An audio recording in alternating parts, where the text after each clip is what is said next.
Alex in the corner over there. Do one more wave, one more wave, one more wave. Huh? Oh, okay, but the memory is how many minutes? I said we can't start till Venezuela comes.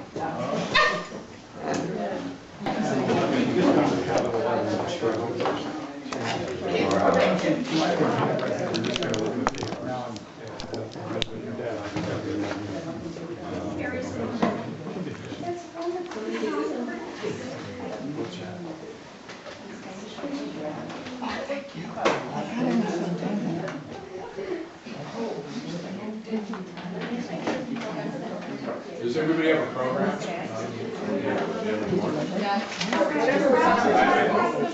Yeah, I had some.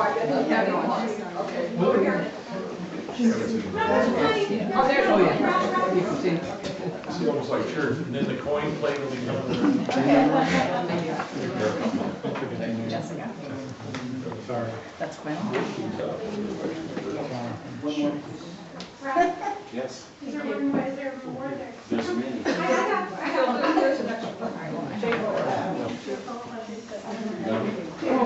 Ralph, you're in-laws? I just gave one. You got one. I gave you the phone, but here's a good one. Hey Connie, do you think that our grandma and Arlene they're looking down on us and visiting? Well, I'm going to address that in my thank you for coming to honor my mother in the best way possible by being together and having a good time. I know my mom is here today because in the invitation I called this a luncheon party. And she was for all her life unable to resist a party. When I thought about what I wanted to say about her, I was trying to find a conceit around which to collect my remarks. I did come up with an organizing principle, and with all due respect, Mom, and with a salute to your sometimes irreverent sense of humor, I came up with the F word. I know what it is. F is for the farm. My mother was born on a farm in 1920. Not that F word. It's fun. I thought the F word was fun. Everybody got it. I'll take contributions later. My mother was born on a farm in 1920 in Armstrong, Illinois. And even though her mother, Della, said about her daughter that Arlene was always looking for more road and a bigger town, my mom always left part of her heart in Rankin. You could take Arlene out of the farm, but you couldn't take the farm out of Arlene. F is for fearless. When I reflect on my mom's life, I gulp at some of the brave actions she took, either by choice or by necessity. It cannot have been easy to say goodbye to my dad when he took off for Europe to serve in World War II. He told me once he did not ask her to marry him before he went away in case he came back wounded. He didn't want her to be stuck with him. But in 1946, when the war ended and he returned, they did become stuck to each other. Then came me and Phil. When I was in first grade and Phil was a baby, my dad had what was called then a nervous breakdown, and he was hospitalized for a year. Mom packed us up and moved to the farm. It takes my breath away when I think about the courage it took to be responsible for 2 young children while heavy black clouds overshadowed her future. But my dad recovered, and we moved to a South Side Chicago brownstone, living upstairs from Auntie Mary and Uncle Frank and Dave and Dee.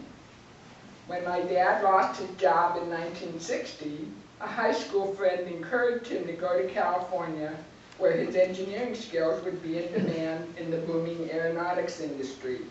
He flew off, got a job immediately, and sent my mom a telegram. I still have it. It said, "Pack up the kids, stop. We are moving to California, stop." And she did it, alone. Well, I was 11 and Phil was 6. I don't think we were all that much help. 9 years later, a stranger came to the door to tell us my dad was dead. He had had a heart attack on the sidewalk as he left Lockheed. So now my mom's a 48-year-old widow with the same two mostly unhelpful kids. At the time, I may have been pretty naive and self-centered, but I never saw her falter. She just took the blow and did what was best for Phil and me.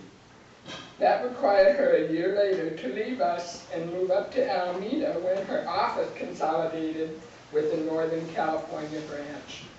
A year after that, she hopscotched down to San Diego where Phil was going to college. She didn't want to be away from her babe. On a more cheerful note, the small-town girl took many international trips, going to China when it first opened up to outsiders, and tourists slept on bunk beds. She went all over Europe, Australia, and South America.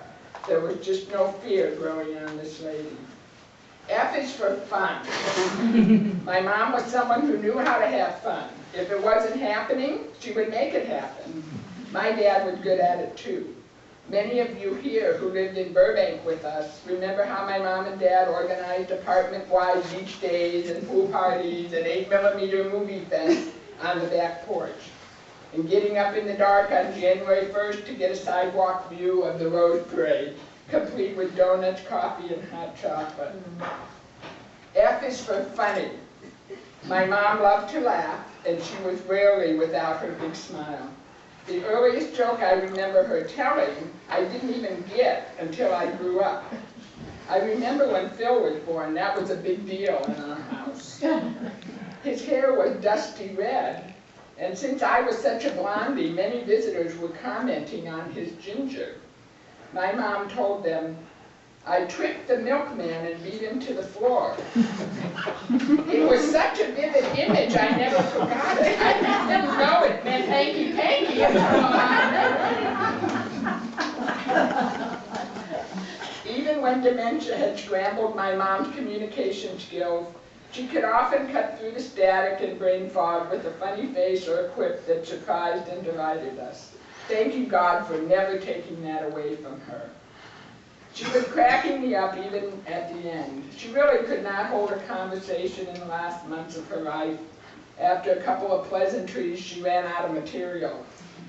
So she would lapse into an almost trance-like rambling about a little girl, complete with a dialogue she carried on with herself. To snap her out of it once, I barked at her, Mom, you're talking to yourself. She looked at me and said, well, I'm smart. You're right, Mom, you were really smart and really funny. F is for friends. My mom never met a stranger. This kind of fits into the fearless category too. She could talk to anyone at any time, and I never saw anyone resist her charms. She was remarkable because she had friends of all ages, older and younger. She was an equal opportunity friend. And she was especially careful about not forgetting friends, no matter when they entered her life. Faith is my cousin. Faith told me she remembers my mom coming to visit in Chicago and pulling out a list of all her friends. She stationed herself at the phone to set up lunch and dinner dates. No friend was ever left behind. F is for family. My mom had a bottomless love for and loyalty to her family. We always knew we were her highest priority. As you know, she was over the moon when Jane and Edward came into our lives. Although my mom was born into a family that would be considered below the poverty line today, she never measured her station in life by her raggedy shoes and made-over clothes from Aunt Bernina. Mom believes she grew up in the richness of Midwest farm country, with 2 scamps for brothers and 2 amazing parents. Her values were shaped by her parents, a solid bonfire of a couple. Here the warmth, Della the right. My mom inherited their ability to draw into their lives not only family members, but also friends who became indistinguishable from family. It took me a while to realize I shared no sanguinity with a lot of my aunts and uncles. And what I thought was my family tree was more like a wild bush with offshoots all over the place. What a blessing. Those are all the F words I could come up with. I'm sure there are many more. And I want to comment now just about what happened to my mom at the end. She kept slipping into dementia more, but she always had a good spirit. And in May, we moved her into a board and care home, which is a house, a home with a bedroom, and other ladies were there, and they ate, and the kids, they ate at the dining room table, and they sat in the living room, and that was really nice for her. Eventually she had trouble eating, she wasn't swallowing, and then the Tuesday before she died, she stopped eating entirely. And so she was just in bed, she was very weak, not very communicative. And so on December 19th, a Friday night, my aunt came up from San Diego, and my cousin, Nicolette, Madeline and Nicolette drove up from San Diego.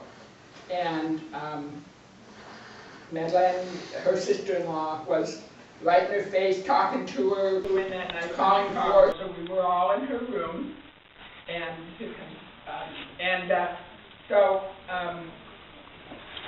we left about 8 o'clock that night. She was not in pain. She was kind of breathing heavily, but not, you know, she just was working hard to breathe. And then we all went home, and about 1:15 in the morning, the hospice nurse called me, and she said, well, she's actively dying. So we all got dressed, and we went there. So we were there for about an hour, and there was absolutely no change. She was just the same. And so Dan went home with the kids, because I said, I'll just wait here, you guys come in the morning, because we would kind of sit on chairs and, you know. So after about 45 minutes, she just stopped breathing. So that was the end, and that was fine. And it was a relief for me. So anyway, now I would like to introduce my brother, who needs no introduction. Boy, that was great, honey. Thank you. Ho, ho, ho, and aloha! It's so nice to see everybody. There are so many years of experience and friendships here. It's amazing to see all of them. My mother was one of those people that touched all of us and was always smiling. She was always there. I mean, she talked to people. I go, don't even talk to that person. They were buddies by the time she was done, you know, and she'd always remember those situations. But it's really amazing to see all your faces. I mean, there's a lot of history here. This is incredible. So what I'm doing now is I live in Kauai, if you didn't know that, and I do Santa work. And my mom was pretty happy. I wasn't able to be here when she passed. I came in September to visit her, and she was on, and she remembered me and who I was, give me a couple of cracks, and then she'd kind of go off into her world. And she wanted really me to do the Santa work, so I kept doing that, and I was sad to miss that. I think she was happy I did Santa instead of being in jail. That was another thing, you know, she didn't have to feed me at the Gray Bar Hotel. So very fortunate that we were able to have her for such a long time, and we're going to have a wonderful event here today. The dinner that's been prepared is just what Mom used to cook. You know, it's potato salad, it's sloppy joes, it's all those things we used to carry to the beach and go to the Rose Parade and that. And we're going to have that experience again. So she's here, she's sharing all this with us. She'll always be in your hearts, I know. And we're going to have a wonderful performance by some of the people that really cared about her as well. Some beautiful voices are here to honor her. So I'm going to let you go ahead and just enjoy. Connie took over. She has said everything I needed to say. But thank you for being here. It's such a blessing. And then, oh yeah, oh that's right. You got to keep me, you know, just keep me under the table. There you go. I felt it. What we'd like to do is, if you have anything to say, we'd really like you to talk about Mom and maybe one of your experiences you had. If anybody would like to just kind of say, you know, how special she was or whatever she did for you guys, we'd really appreciate it. Anybody have any comments? I don't usually talk in front of people, but she was special. You know, I kind of tattered my life after I met her a little bit. by being more friendly, bringing people in, making people feel comfortable, and that was all because of Arlene, your mom. And when you were talking about your dad, I was thinking about the kazoos. Was that the kazoos? The kazoo. That's my first memory of this family, standing around the apartment with the kazoos and the music. Connie had to play the piano, and we all with her. So that's what I wanted to bring up. I'm sure a lot of you remember that. We lived right next door, and Connie became my first babysitter. And Phil was this cute little 11-year-old, cute as he is now, but shorter, and friendly, very friendly family. Connie too, and they're very special, and Arlene, of course, very special, all of us. So that's what I wanted to say. Oh, my name is Susan. I'm Claudia. Sue is from the apartment. I'm Babe, and Arlene is my aunt. And our families, Connie Phillips, his parents, my parents, lived together for a few times. And it was very difficult to distinguish Arlene's family from our family, from the Warwas. First of all, Ed, Connie's father, lived with my parents after he was still I think he was still in high school, wasn't he? So there was a real close bond. And my dad was brother and sister. And by the time he was 16, he was an orphan. Both his parents, and so her mom sort of took over the mother role for my dad. So that we always lived together. At different times they would move away, but they always came back. So it was a big deal when they moved to California, especially for my mother. What's going to happen? Wow, and really concerned about it. But then her first visit to California did it, and she came back all the time. And one thing that Arlene always did was, no matter how many of us came, we were always invited. And I think that one of her legacies is that in our family, no matter when you want to come, it's okay. So I might say, gee, I have to go to work, but come anyway, I'll leave the key under the mat. Never said, we're too busy to see you. And there were times when we came, we stayed a while. My sister said she came with her 3 little kids, stayed all summer. I came for 1 weekend and stayed a year. But what really made me concerned was that I know Arlene all of my life, and I hope that she would not forget me. So as she was forgetting people, she always remembered who I was. But one of the things I used to do when she was kind of going into the dementia, I would always get her garlic chocolate, and she really liked it. So the last time I saw her, I thought, maybe she can remember my name. Oh no, she didn't. But she looked at me really hard, and she said, chocolate. So I thought, in her brain someplace, she made the connection. She is a remarkable woman. I am not sad that she passed away, but I really miss her. Okay. So, my family, I'm Billy. My family in the Warwas moved into the apartment building, and did you guys move in 1960 also? So we all moved in the same summer. So for me, I stand here and I see the Bobby. Okay? Bobby and Barry and little baby brother annoying Phil and Connie and me, and then later my sister.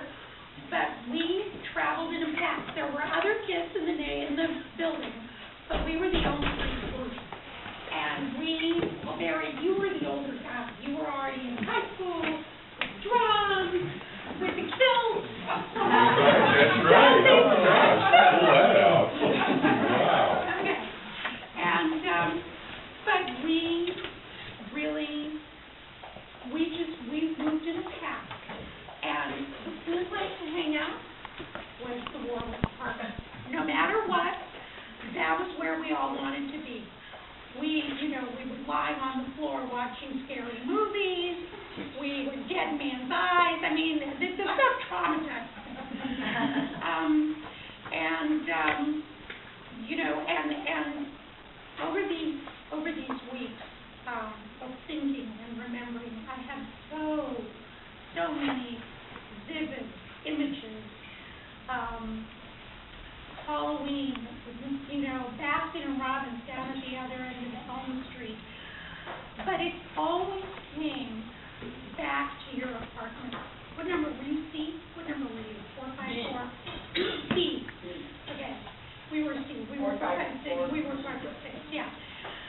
So you have to imagine this apartment building on the corner of Elm and Main, and all of us coming together, and everything that has been said all so far.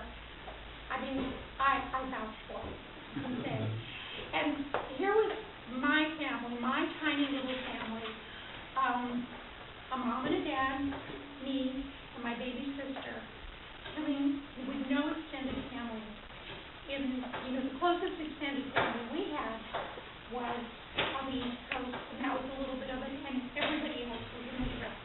I did not have the experience of cousins coming all the time, and aunts and grandparents arriving, sitting in the living room and Grandpa Barr cracking his nose.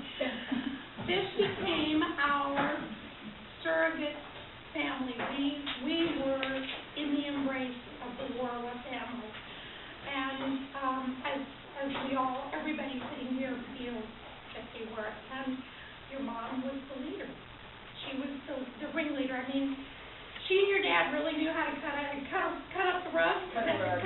And I learned how to Charleston. I mean, from your mom.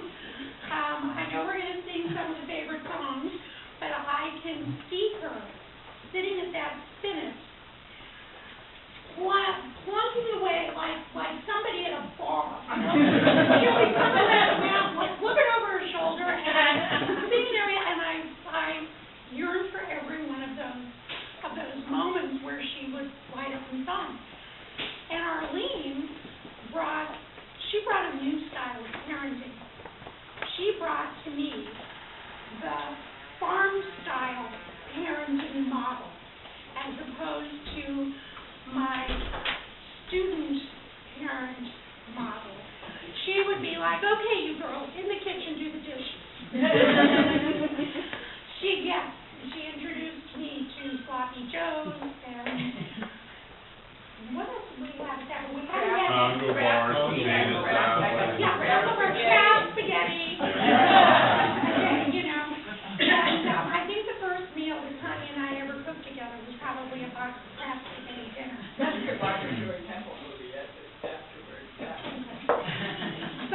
But there was something about Arlene's style, this no-nonsense form of love for all of us that was at once brusque and enveloping. And yes, we just all hung out in that two-bedroom apartment. And yes, the miracle of her being the keeper of friends, and you, my dear, have inherited that. So you have indeed, here we are. And then her strength. There are many things that I learned from Arlene. And one of the ways that I think about her strength is the way it's filtering it through the eyes of my mother-in-law. Florence Saltsman adored Arlene. She adored her. And for all the years that before both women got too elderly, we didn't, the 4th of July parties that we would have at my parents' house, that we still have in the summer, Florence would always make sure that she was sitting between Joni's mom, Bella, and Arlene, two women of extraordinary strength who had lived through many trials and tribulations and always brought a positive outlook and upbeat, really great teachers. And, so thank you all for being here. Thank you for having us. Oh, for jamming lately. Sorrel, would you like to say something? Yeah.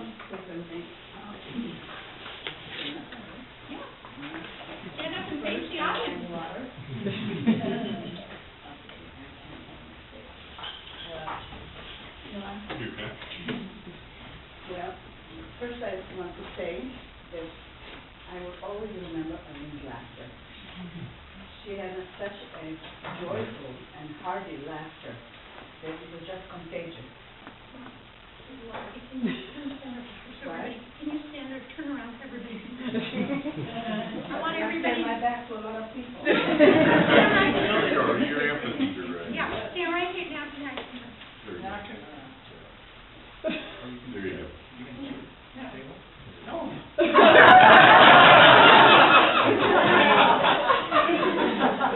Okay. So I said that I love sound. I always remember Arlene's laughter. And I have, you were mentioning Arlene cutting the rug. I'll never forget one time your parents had a friend named Bubbles. And he appeared at the center on Riverside. And your mom and dad asked me to join them. I took a lunchtime and with a cup of something or a glass of something, and we listened to Bubbles. So I went with them actually, and it was lots of fun. And then after he was done, they played music and some people started to dance. And to my surprise, Arlene and Ed got up and started to dance. And I have to tell you, the way they danced, it was so beautiful. They were so light on their feet, and they so knew how each other's movements. I was so moved, and I never forgot. So I thought I would tell you that. Yeah. And besides, how we've been friends for all these years, Ed would come to our house upstairs. He was very fond of Ben. And sometimes he would say, well, I'm just sitting here, I have a buzz. Don't mess up with my buzz. But he always liked to chat with Ben about the work and engineering and stuff like that. And that was always fun. And I must say something about Philip. Where is Philip? Right behind you. Jamie was a little girl, and she loved Philip. And when we didn't know what to do, she was crying.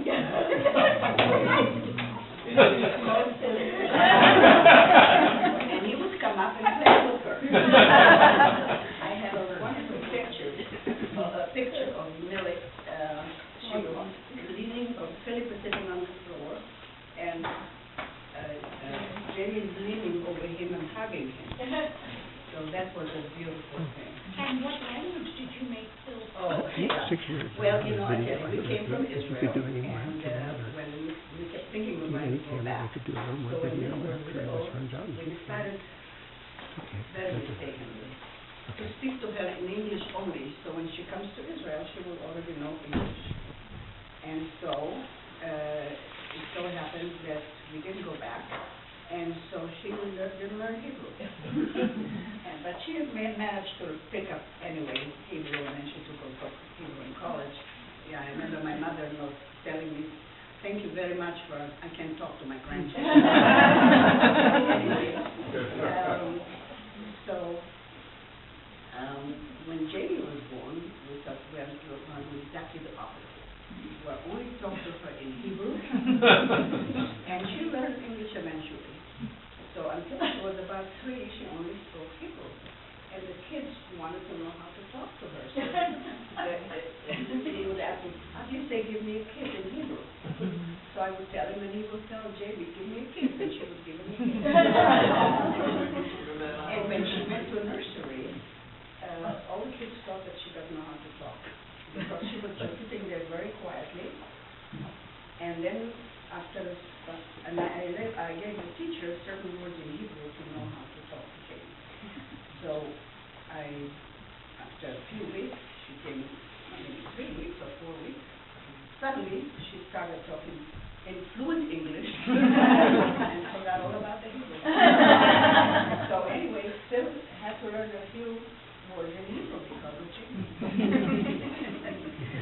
Okay, that's one of the things I remember.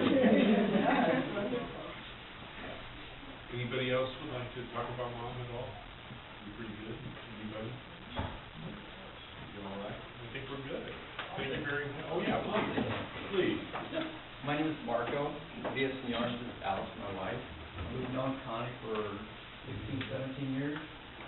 Jane and Mike, Sarah, went to school from kindergarten through high school. But, and we've always been invited to parties, and what birthday was this? 85th. 85th? We were invited over to her mom's birthday party, 85th. And and then yesterday, we were going through our day, Alice and I, and we're going, what are we doing, Mom? What's going on? Okay, we're going to go see Mom's memorial, and I go, oh yeah, I remember that. And I told her, I remember this day. And I remember the flowers, the roses. And I remember what you did with the roses. What did I do with them? Did you make a roses? Oh, yeah. Yeah. And that really touched me, I guess, and heavily, you know. But just the effort that you did for your mom, and the beautiful actions, you know, just feel awesome. So that's what I remember. It was easy. Okay. It was so Okay. It was just easy. So that's the one thing I remember. Thank you. Anybody else? I'm Faith. Faith. Sorry. Hooray. Sorry I'm so late. I got caught up in the fog in San Jose. But I just wanted to say one thing. Say who you are. I'm Faith Peterson. I'm Arlene's, I don't know, second cousin. No. Great niece. Great niece. So my grandmother was Ed's a brother. So my grandmother, anyway. So I've known Arlene my whole life, and I just wanted to mention one fun memory I had of her that I always think of her like this. Is she used to come to visit in Chicago, and we used to meet up in my, we'd go to my grandmother's house in her little kitchen. And from the minute she got there, she'd be on the phone and she'd call everyone, and she knew she had all these friends. It was amazing, and she had such a great spirit, and people just gravitated toward her, and she held on to them and treated her friends really nice, and that's something that I actually learned from her. Anyway, we'll miss her. Okay. Now, I would like to introduce all of you to Suzanne. She is a music therapist that works for Mission Hospice that was taking care of my mom. And she used to come see my mom every 2 weeks, and she was really kind. She would coordinate with me so I could be with her. And we could sing for an hour. And when my mom couldn't really formulate a lot of stuff in her head, she could always sing. She loved singing. She'd say, we'd say, Mom, you know Home on the Range, and she'd say no, and then we'd start singing, and she was singing. So I invited Suzanne to come today to sing some of Mom's favorite songs, and I want all of you to join in. And we have the list of songs here. So the first one that Millie, of course, was talking about, She'll Be Coming Round the Mountain, which my mom played with chords, and that was her masterpiece. So, let's go.